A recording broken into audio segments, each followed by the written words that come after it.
the game is over. And I just want to say that Janine is the best sport ever. After a while, it's just started getting awesome, like, that I couldn't roll. It was, like, Oh, yeah. really cool. Yeah. You know what I think it is? I think it's the karma of the army. Because every time that we've played someone's army for them in a video, that army's won. Oh, well, there you go. Or at least since I've been here. Because the High Elves won.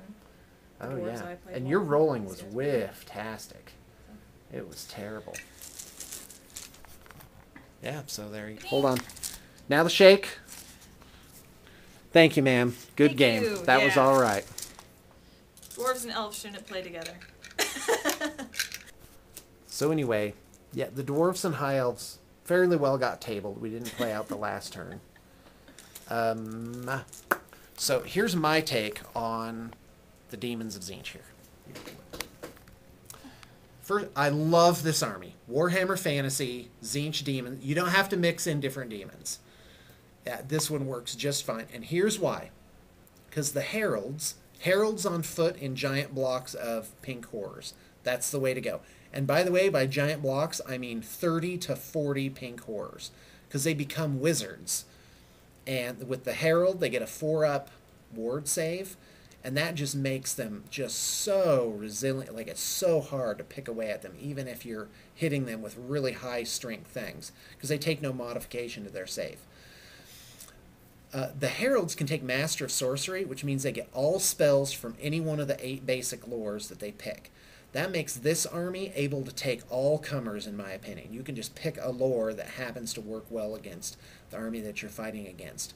So the MVP, definitely the giant units of horrors, wouldn't you say? Yeah. Yeah, those things were just... You just can't whittle them down. No. Even if you, like, because I won 3 rounds of combat against that unit, and they didn't go away. Yeah, I just and lost I a couple ended up guys. dying. Yeah, and eventually they outnumber you and cause fear and... Yeah. They're so tough. The LVP, gotta say it's the Screamers. Not a big fan of the Screamers. Probably gonna play them as Furies. That's really the best way to go. Don't know if because I ran 2 big blocks of horrors, 30 each, and then I ran 2 smaller ones just as troublemakers and troubleshooters. 2 blocks of 10. But those, I don't know, they're more than a match for a unit of archers or a war machine crew or something like that. So probably still going to keep that and not give them any banners or champions or anything like that. Just run them late. Lord of Change is probably the other MVP. That guy's just unstoppable. I mean, just crazy. Running around this flying... Toughness 6, Strength 6, 5 wounds, 6 attacks. Level 4 wizard. Yeah. Crazy land. A bolt thrower could have taken him out, but... If you had hit. That's true. Yeah. But he was still, like, ridiculously deadly. Yeah. Tzeentch's Will is great, because you get 1 reroll per player turn. And so that's a lot of rerolls at critical moments. Flamers... Definitely worth taking, but they are not some enormously huge useful thing. Of course, I was playing against a really tough opponent where, you know, you couldn't just scorch them into oblivion for no apparent reason. But the problem is that they're moving and they're shooting at long range, so they need 5s to hit. And that's really less than ideal, but still a pretty strong unit. Jury's out on the Flamer. Blue Scribes... Bam! For 81 points. How much do they cost? Yeah, 81 points. Definitely take the Blue Scribes. They are fun.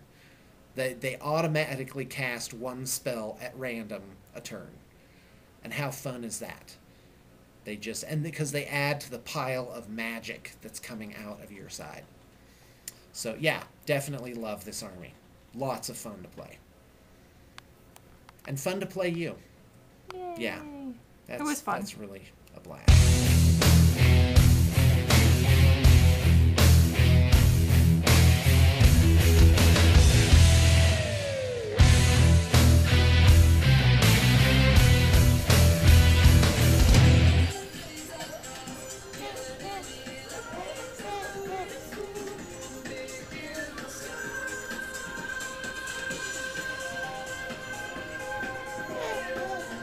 Hey, little pink horror. How are you doing? Hi.